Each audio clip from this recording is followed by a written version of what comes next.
Gledate Gorenjska poročila na GIF TV. Bližajo se krompirjeve počitnice in na Zavodu za turizem vedno pripravite počitniški program. Je tudi letos tako? Ja, tudi letos je tako in sicer začenjamo že kar soboto, ko imamo na kmetiji Monike Brinšek v Vrbnjah dan odprtih vrat z otroško delavnico od 10 do 12 in pa potem še popoldanski termin od 2 do 5.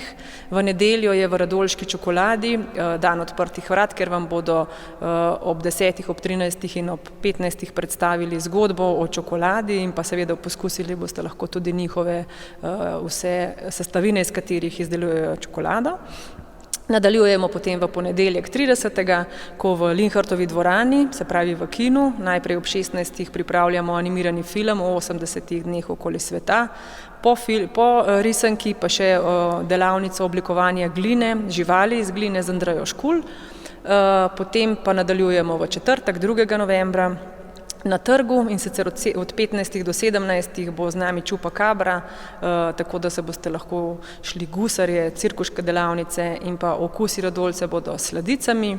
V petek 3. novembra pripravljamo voden pohod na grad Klanc, to je nekoliko manj znan grad, štart je iz Predtica Begunje. In pa potem še v soboto 4. novembra je Radolška tržnica od 10 do 12. Tržnici pa dodajamo izmenjevalnico igrač, tako da otroci lahko s seboj prinesejo svoje stare igrače in jih zamenjajo z drugimi.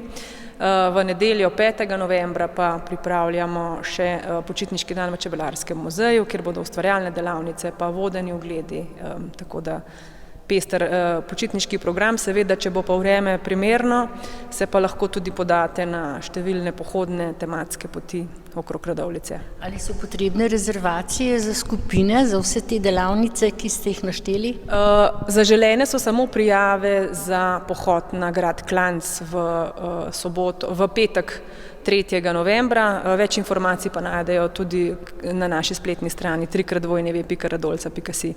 In tako kot že skoraj 11 let okusi Radovljice, tako bo tudi letos v mesecu novembru, ki pa se pričenjajo že nekje v konec oktobra, 28. oktobra v 7 restauracijah na Gorenjskem? V 6.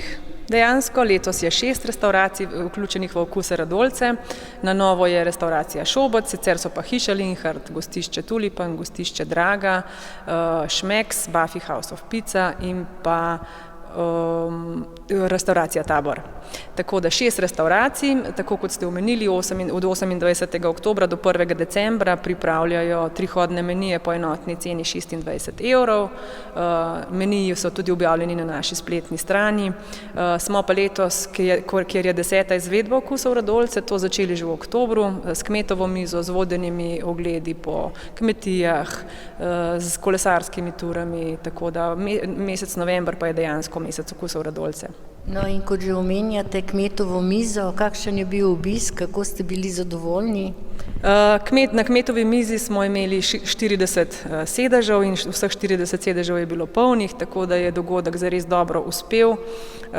Najprej smo goste popeljali z lojtrnikom iz letališča Lesce v Vrbnje na kmetijo Brinšek, potem pa še na kmetijo Vegerila v Hrašah, kjer pa je vseh 6 šefov okusov Radolce pripravilo 6 hodni meni, tako da gosti so bili zares zadovoljni. Dogodek je res lepo uspel in lahko rečemo, da bo to, upajmo, da uspešen nov produkt turizma Radovljica. Hvala lepa za pogovor in seveda vabljeni v na okuse Radolce. Tako je, hvala lepa tudi vam.